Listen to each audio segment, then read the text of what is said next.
तो महापरिनिर्वाण यानी कि जब शरीर यह जाएगा तो शरीर के साथ में बचा कुचा जो भी है, शरीर भी जाएगा, आत्मा भी जाएगी, भाव भी जाएंगे, है ना। आत्मा भी जाए और परमात्मा भी जाए, कि परमात्मा भी एक कॉन्सेप्ट है बहुत गहरे में, क्योंकि मन तो सिर्फ कॉन्सेप्ट ही कर सकता है ना, परमात्मा को कैसे जान सकता है मन। मन जो भी लाएगा वो कॉन्सेप्ट ही लाएगा, तो परमात्मा भी एक कॉन्सेप्ट ही है, सब कॉन्सेप्ट है, आत्मा भी कॉन्सेप्ट है, परमात्मा भी कॉन्सेप्ट है। उनको तो सिर्फ जिया जा सकता है, उसके बारे में बोला थोड़ी ना जा सकता है। परमात्मा से मिल सकते हो, कैसे मिलोगे परमात्मा से, वहां तो कोई द्वैत है ही नहीं। प्रेम गली अति साकरी, जामे दुई न समाई। कबीरदास जी बोलते हैं दो वश में आते ही नहीं, मैं और परमात्मा तो हो ही नहीं सकता, है ना। तो भक्त और भगवान होते हैं, वहां दो द्वैत रहता है। तो फिर उसके बाद में रामकृष्ण परमहंस रोते हैं बच्चों की तरह, हे काली माँ, हे परमात्मा, ऐसी मरना है मुझे द्वैत में, क्या मैं उस अद्वैत को, उस परम को नहीं जान पाऊंगा। दुनिया उनके सामने झुक रही है और बोलते कि मैं ऐसी जाऊंगा क्या, वैसा मरूंगा क्या।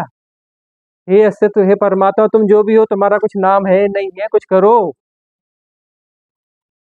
मुझे इस द्वैत में नहीं जाना है।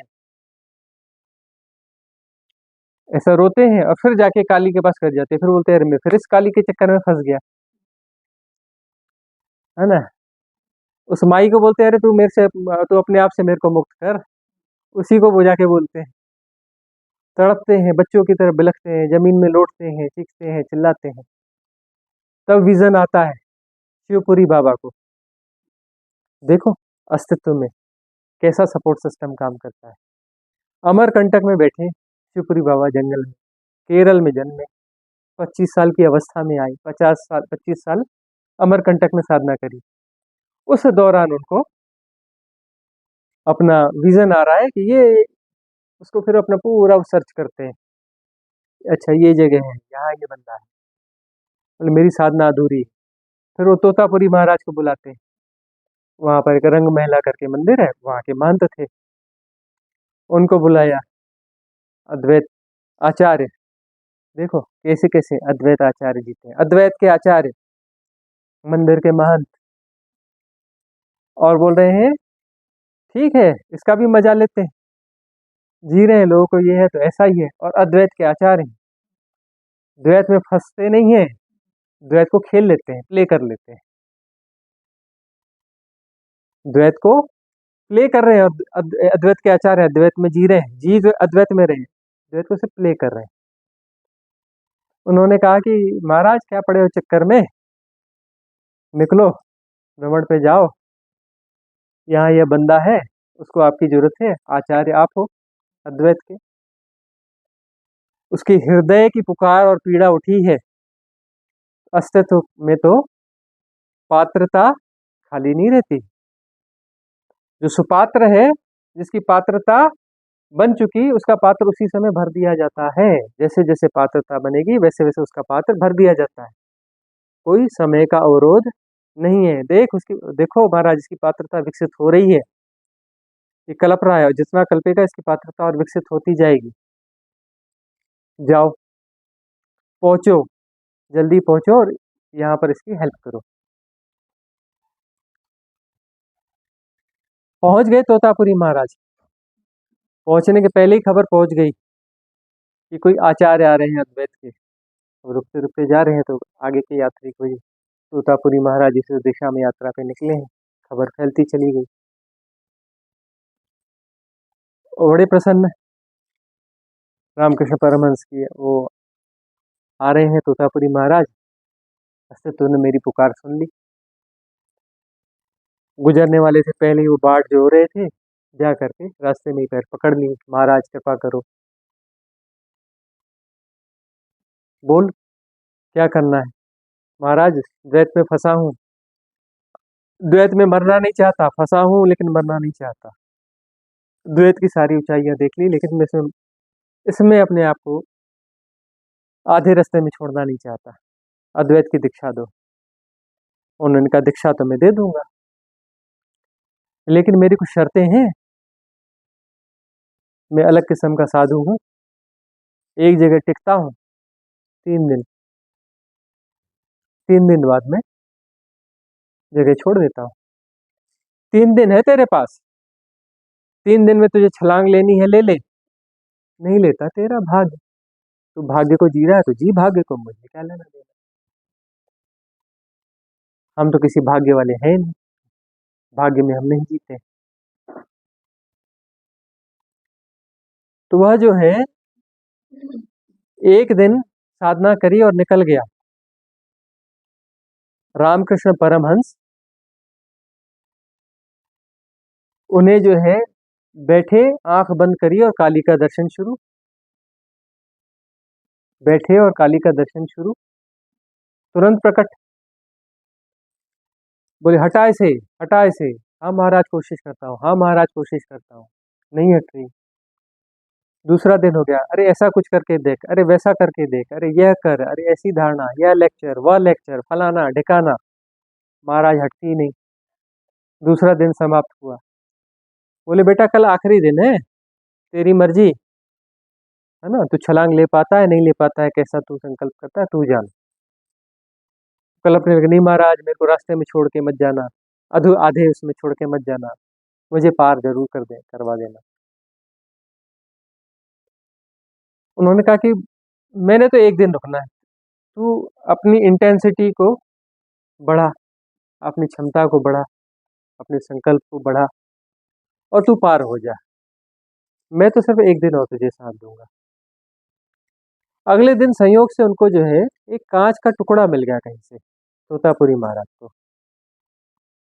उन्होंने कहा देख मुझे एक आइडिया आया है कांच के टुकड़े के साथ, तू जो है एक काम कर, काली को जो है काट देना। सॉरी इसके पहले एक घटना और हुई थी। दूसरे दिन उन्होंने तलवार हाँ तलवार की परिकल्पना कराई कि बेटा एक काम कर, तू अपना तलवार लिया और काट दे काली को। तो रामकृष्ण परमहंस ने कहा कि मैं तलवार कहाँ से लाऊंगा। तब उन्होंने जवाब दिया कि जहाँ से तू काली को लाया वहां से तू तलवार लाया, तो काली पैदा कर सकता है तो तलवार भी पैदा कर सकता है। तो उन्होंने जाके कोशिश किया, तुरंत तलवार हाथ में आ गई। वहां से एक बात और घटी, उनको एक बात जरूर वहां क्लिक कर गई रामकृष्ण परमहंस को कि तलवार मैंने ऐसे पैदा की, मतलब काली मेरी पैदा की हुई है। लेकिन सबकॉन्शियस माइंड में जो गहरे तक जड़े जमाई हुई हो, फिर वह जो दूसरी चीज आ गई, काट, नहीं मेरे तो हाथ ही नहीं चलते, माँ को कैसे काट दूंगा, मेरी माँ है कैसे काट दूंगा। अब दूसरी धारणा, यह तो समझ में आ गया कि मैंने तलवार पैदा की, काली भी मैंने पैदा की, लेकिन तब भी दूसरी चीजें काम करी कि नहीं मैं काट नहीं सकता, मुझे बड़ा प्रेम है, मैं इसे काट नहीं सकता। तीसरे जब उनको कांच का टुकड़ा मिला, तब उन्होंने कहा कि मुझे एक आइडिया आ गया है, आज आखिरी दिन भी है, आर या पार, तो मैं तुझे बोलूंगा जोर से उस अवस्था में काट, और मैं तेरे यहाँ काट दूंगा। मस्तिष्क में आज्ञा चक्र में संकल्प का केंद्र भी यही है, मैं तुम्हें कहते थे तुझे यहीं काटूंगा, कांच के टुकड़े से यहाँ काट दूंगा तेरा माथा, और जोर से बोलूंगा, पूरी ताकत लगा के चीख के बोलूंगा काट, और एक ही बार बोलूंगा, वह 1 सेकंड है तेरे पास में, उस 1 सेकंड में तू पार हुआ तो पार, नहीं तो तू जन्म ले आवागमन मेरे, गोल गोल चक्कर मार, मुझे क्या लेना देना, जन्म मरण में फंसा रहे। तब उन्होंने अपनी संकल्प शक्ति को इकट्ठा किया, और जैसे ही उन्होंने कहा काट, और यहाँ काटा उनके, उन्होंने भी तलवार से काटा और सब अदृश्य हो गया, और उन्हें जो है निर्विकल्प समाधि उपलब्ध हुई रामकृष्ण परमहंस को। 6 दिन तक, 6 दिन तक उस निर्विकल्प समाधि में रहे। उनका भतीजा था, सरसों तेल की मालिश करता रहा पैरों में, इधर मालिश उधर मालिश, कुछ कोशिश करता रहा किसी प्रकार से, बड़ी ताकत लगाई, कुछ पानी बूंद बूंद बूंद बूंद डालता रहा, कुछ करता रहा, वापस ले आया 6 दिन में उस शरीर को, क्योंकि वो इतना महाआनंद था, उसे वापस कौन आना चाहता है, लेकिन ले आया, उनका भतीजा था, वो उनको शरीर में वापस ले आया, उसके बाद में भी रहे। उसके बाद उनकी गुणवत्ता बहुत ऊँची हो गई थी। तो यह जो है धारणाएँ जो है, यह सब हमारी पाली-पोसी हुई चीज़ें हैं। सारी चीज़ें हमारी पाली-पोसी हुई चीज़ें हैं। और फ्री विल जो है, वो हमारी है कि हमने जो घर में कई लोगों का रहता है ना, कोई चीज़ रहती है, अरे फलाने किसी मित्र ने गिफ्ट करी थी, अब वो टूट गई, फूट गई तो उसको जोड़ दे, चिपका दे, लेकिन इसको फेंकना नहीं, मेरे को फलाने ने गिफ्ट करी थी। अटैचमेंट हो जाता है। तो अब जो हमारी धारणाओं के साथ हमारा अटैचमेंट होता है, हम उसको जस्टिफाई करते हैं, तरह-तरह से जस्टिफाई करते हैं, उसको बचाने की कोशिश करते हैं। हमारी धारणा के खिलाफ कोई बोल दे तो हम बहस करने के लिए तैयार हैं, लड़ने-वड़ने के लिए तैयार हैं। हाँ, हमारी धारणा के खिलाफ नहीं बोलना, बहस करेंगे हम भी। तो हमारी प्रायोरिटीज़ क्या हैं? यदि हमारी प्रायोरिटी वास्तव में धर्म है और धर्म की समझ है, धर्म के नाम पर हमने उल्टी-सीधी धारणाओं का कचरा नहीं जोड़ा हुआ है। यदि धर्म के नाम पर हमने गलत धारणाएँ बनाई हुई हैं, तो वो धारणा जो है सही धर्म को आने नहीं देंगे, रिप्लेस होगा नहीं। रिप्लेस तो करना पड़ेगा, करना भी हमें ही पड़ेगा, यही साधना है।